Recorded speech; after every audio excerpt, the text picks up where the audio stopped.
right, my namesake, Mark. This is a one of my favorite areas. Basically, is influencers, and sometimes they come in a second, sometimes they come in a lifetime, but they do come, and we're them too, whether we know it or not, a lot.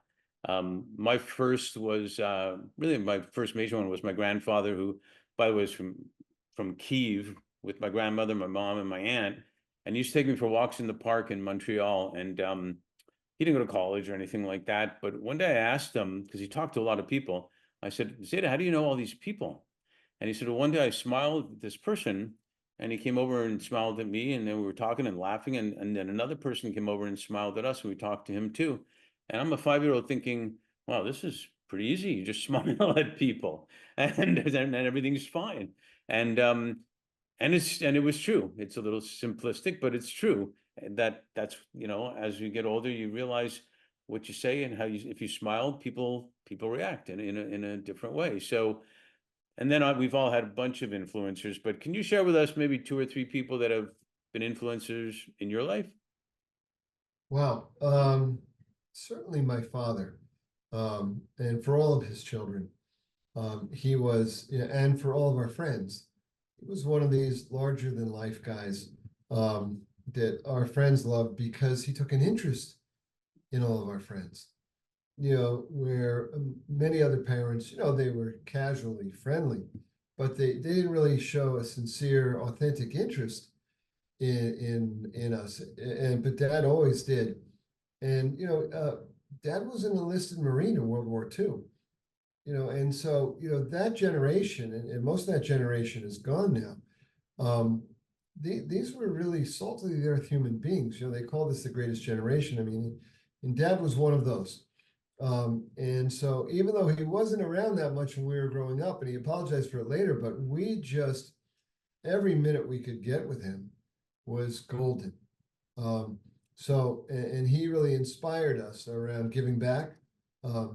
We learned how to, give back.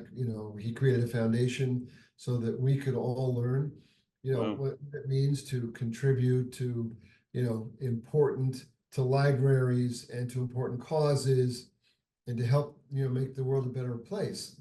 That's awesome. I think I mean, Dad was, larger than life for us and for our friends. One of my friends spoke at his memorial service, and a dear friend, a hugely successful gentleman who I've been friends with forever. But he said that Dad was, the North Star for all of us. So he was true north, true north. That's a major compliment.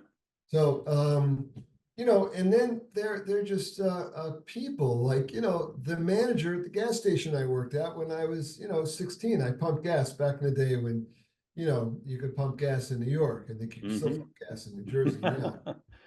Long gone. These people that were just salt of the earth, good people that ran an honest shop. And I was always interested by Walter was his name. Walter eventually left the mobile station managing to go work for the water company, I think in Elmsford. And it was just so interesting to me because he decided to go for a pension. And I always, even in that moment at 16, I was affected by this because I was already a bit of an entrepreneur. I started buying and selling cars with my friends and, doing everything I could to make money. I always had more money in my pocket at that time than everybody because I just worked for it.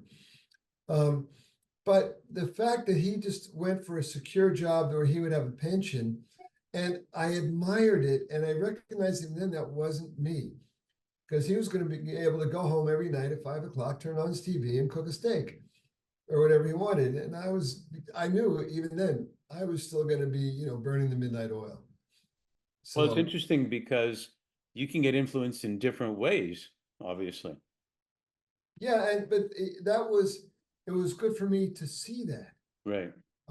That okay, that's what's possible. And also, it sort of taught me a little bit about, the idea of balance. But Walter was also, I mean, he was just a fine, upstanding human being. But of course, really, it's Coach Metz, my baseball coach. Because here's the thing, I was such a worker bee that during, the breakfast, no, it was the dinner, the awards dinner at the end of the sports season. It was baseball season where you get your letters. Mhm. I was working. I didn't think it was a big deal. I didn't go. My sister went and she said, Mark, even though you weren't there, coach didn't skip over you.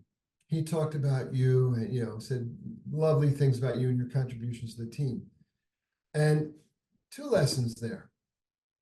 Number one was I need to show up, instead of like having these excuses that I have to be working, that I need to work. And as I've gotten older and I have young children, it's like, yeah, you know what? It doesn't matter if you work the extra hour tonight. When you look back on your life, you will see that hour didn't make a difference. Be where you need to be, like at home with your kids, playing with them at their sporting events, doing something. I'm a Girl Scout troop leader today, by the way. Nice. Guys can be Girl Scout troop leaders as long as there's two women that are. And number two is that acknowledgement. Acknowledge. I mean, he acknowledged me. I wasn't even there.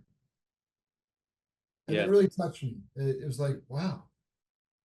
it should, it should touch you because it's so important. It's so important. And you're right. You won't remember that hour back when or anything like that. And in fact, a lot of times the kids, they don't even remember the game or this, they just remember the camaraderie and who they with. Every kid, the most things they want is just time.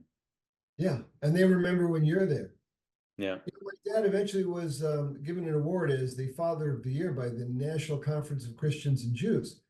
And I was the only kid of his. We had there's four of us that could go. And you know what he did, Mark? He apologized to me in front of the whole room for not being to more of my baseball games. Well, And it was just like, really, Dad?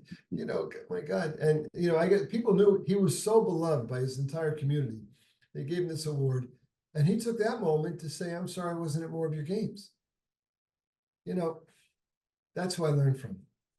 yeah, and then look how that influences us. That we realize how important it is to be at the games. We realize that the kids that are on the field, on the ice and whatnot, they look up to see where you are. And if Yeah. you're smiling, and did you see what I just did or whatever? And that it resonates look how you feel about it now. It resonates forever, that type of thing. And it goes to my point about, and again, it's about leaders who care, that we are influencing people all the time. And sometimes we won't know. So it's really our choice. Do you want to leave a positive mark or a negative mark, even if you never found out? But wouldn't you like to think that you left a positive mark on Yeah. whomever that does amazing things or just is a good person? Now I got to give you another little vignette. You're going to love this one because it's about like sometimes you don't even know, like, where it's coming from. So when I decided to build the next gen social network that competed with Facebook, that had a privacy bill of rights for people, that did everything healthy, that a network should be doing instead of what's happened. And I started getting feedback because we were in a beta project in 2013, 2014. And so, anonymous feedback, just emails coming in. Maybe you should do this. Maybe you should do that. Try this. You need to build this way and that way. It just finally hit me after several months of this. I looked very carefully and was like, maybe this is Tim Berners-Lee. And so I reached out and found him, which wasn't easy to do. Tim likes his own privacy. Now, we know where he was, but to get to him, and it was him. But he wasn't writing to me saying, hey, I'm the inventor of the web, and this is what you need to be doing. It was just sending cryptic little notes that were really spot on, just trying to help us. That had a huge impact on me. Absolutely. And we really, we need to remember that stuff and be kind to each other about that stuff and everything. Hey, listen, thanks for sharing that. It's good stuff. Appreciate it. My pleasure. Thanks, everybody.